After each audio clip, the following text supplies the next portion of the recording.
सोनाली, या हायड्रोथेरपीचा एक विस्तारित भाग म्हणजेच एनिमा तू म्हणू शकतेस. नॅचरोपॅथीमध्ये, निसर्गोपचारामध्ये शरीर शुद्धीला जास्त महत्त्व दिलं जातं.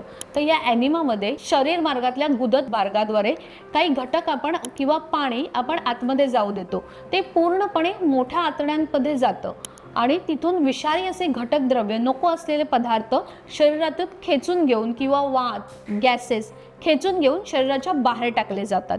तर आता आपण यावरती सविस्तर असे मी तुम्हाला सांगणार आहे की एक्झॅक्टली काय कसे प्रकारे हे काम करतं. तर प्रथमतः म्हणजे येते ती निरोह बस्ती.